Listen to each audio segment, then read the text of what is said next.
총선 시기에는 굴러가고 있습니다. 총선 시기에는 굴러가고 있습니다. 얼마 남지도 않았습니다. 한동훈 비대위원장이 인재영입위원장도 겸임하겠다라고 밝혔습니다. 들어보시죠.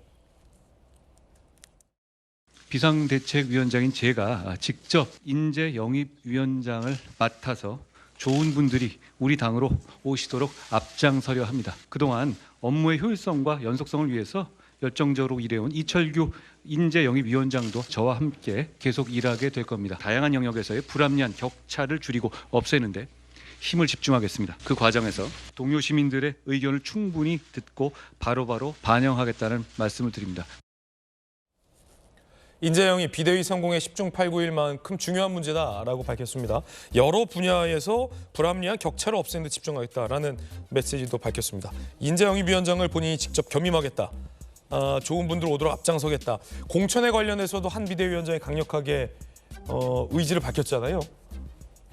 네, 이번에 눈여겨볼 만한 부분이 이제 먼저 당무감사위원장하고 윤리위원장은 유임을 한 부분입니다. 네. 그러니까 그동안 당에서 이제 현직들에 대한 평가라든지 비위 사실이 있으면은 점검하고 했었던 부분에 대해서 연속성을 인정하고 그런 부분에 대해서는 공천으로 시스템으로 연결되겠다라는 의지를 밝혀준 거죠. 그러니까 사람 바뀌면 평가 잘못 받다가 갑자기 이렇게 성적이 뒤집힌다거나 또는 뭐 사람 바뀌면 또 갑자기 잘 보여가지고 막 흔들리거나 그런 게 아니라 그동안 중립적인 지대에서 당 바깥의 인사들을 모시고 해왔던 당무감사나 또는 윤리와 관련돼서는 그간의 평가를 존중하겠다는 의미지 않나라고 생각을 합니다. 그리고 또 인재와 관련돼서는 사실 민주당 같은 경우도 이재명 대표께서 단독으로 맡고 계신데요.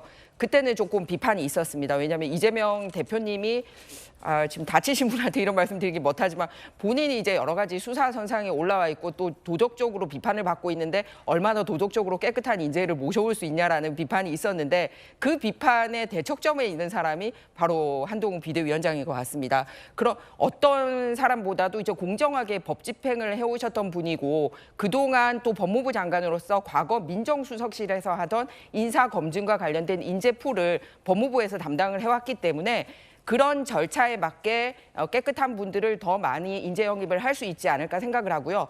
또 하나는 이때 있던 인재 영입위원장을 없앤 게 아니라 그분을 통해서도 인재 영입은 계속하면서 본인도 효율성을 높이기 위해서 함께 나서겠다라는 뜻을 비췄거든요. 그만큼 여러 루트를 통해서 소중한 인재들을 많이 모시고 오겠다. 그리고 비대위원장이 내가 나서는 만큼 더 책임 있게 그분들을 쓰임새 있게 쓰겠다라는 걸 보여주지 않나 생각합니다. 정치를 조금 깊게 취재한 기자라면 이제 인재영입위원장의 역할이 총선을 앞두고 굉장히 크다라는 것을 잘 알 거고 사실 좀 더 깊이 얘기하면 두 분이 더 잘 아시겠지만 인재영입위원장이 누구냐에 따라서 저 인재는 어떻게 영입한 거지?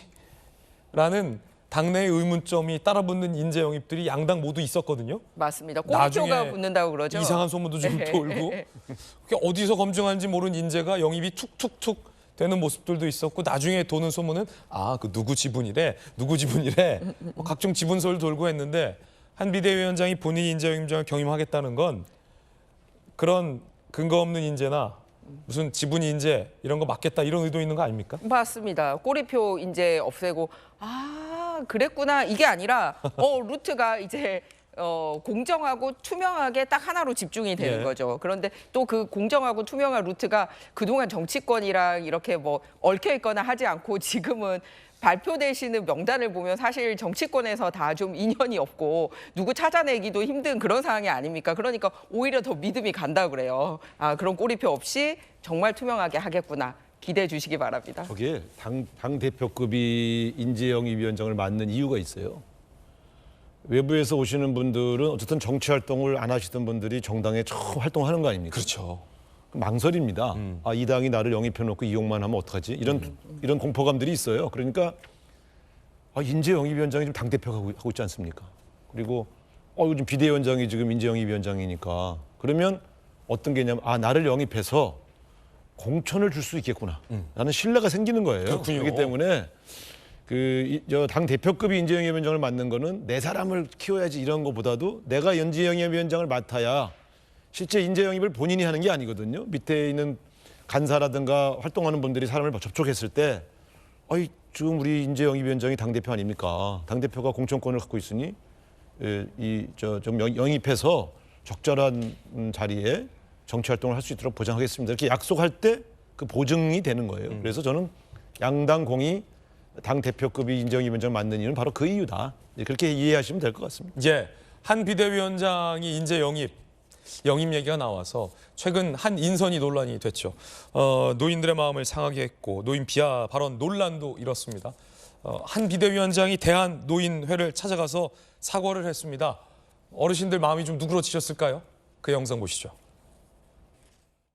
저희 국민의힘은 저는 어르신들을 공경하는 정당이고 그래야만 한다고 생각합니다. 그리고 앞으로 더욱 그럴 겁니다. 저희가 처음 출범하는 과정에서 본의 아니게 마음 아프게 해드린 점에 대해서 다 제 책임입니다. 제가 정말 죄송하다는 말씀을 어르신들께 드립니다. 한강의 기적을 이루어서 경제 10대 강국을 만들었는데 그런 노인한테 공을 치하하고 상을 줘야 될 텐데 빨리 죽으라 하면 그게 배량 맞아 죽을 놈 아닙니까? 어찌 그런 사람을 뽑았어요, 뽑기를. 제 책임입니다. 그 전에 김원경이 3일, 4일 만에 왔고 이재명 씨는 사과를 하러 온다 하더니 결국은 오도 안 하고 이랬는데 한동훈 비대위원장은 막 신속하게 내가 하루 만에 성명 내니까 그 사람을 해촉을 하고 민첩하게 이래 하니까 대응하는 게 확실히 다르구나. 젊은 분이 다르고 이래서 국민의힘이 희망이 좀 있겠다. 김은경 혁신위원장 때는 김호일 대한노인회 회장이 실제 뺨을 때릴 수 없으니 사진을 출력해서 뺨을 3차례 때린 바 있습니다. 그런데 어제 반응은 한번 달랐습니다.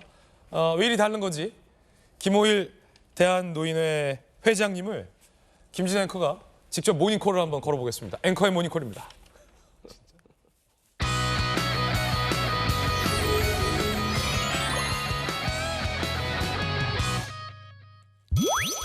자, 오늘 김진애 앵커의 모닝콜은 김호일 대한노인회장 회장님이십니다. 김 회장님 잘 지내셨습니까, 그간? 예, 새해 복 많이 받으세요. 네, 새해 복 많이 받으십시오. 예, 예.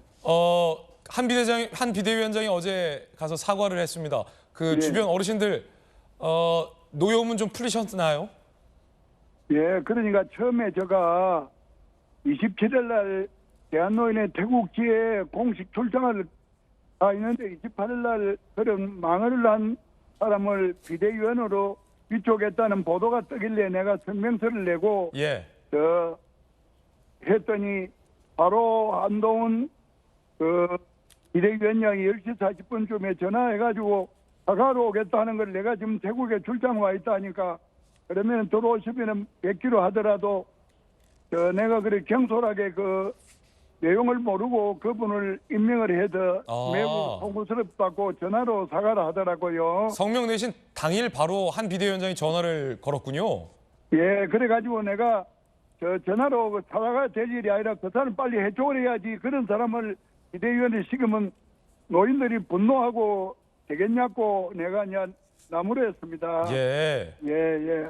그 일각에서는요, 회장님. 예. 김은경 그 민주당 전 혁신위원장이 찾아갔을 때는 그 사진에다 뺨을 3번 때리셨는데 예. 한 비대위원장에게는 사뭇 반응이 달랐다. 왜 공평하게 안 하셨냐? 뭐 이런 궁금증도 있던데요.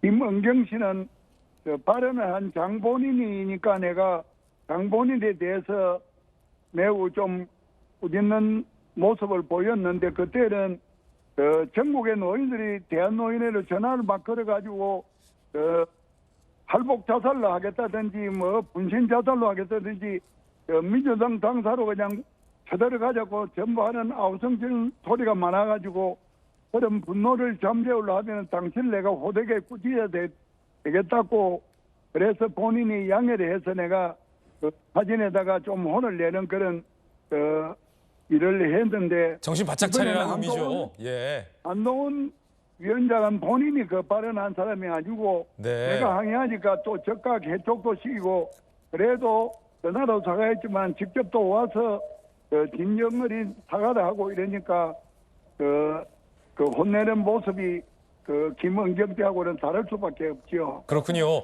이재명 대표 언급도 하셨던데 이 대표가 전화하거나 찾아뵙거나 하진 않았나요? 그래서 내가 인사 검증이라는 게 어려움는 갑답고 대통령도 장관 해놓은 별 흡이 있는 사람이 많이 나오더만은 한동훈 비대위원장도 그걸 어찌 그런 발언한 걸 모르고 했는가.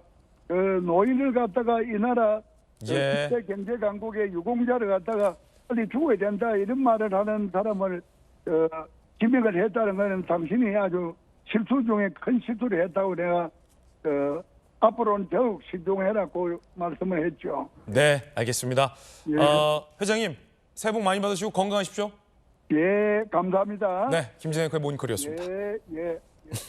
조심히 들어가세요.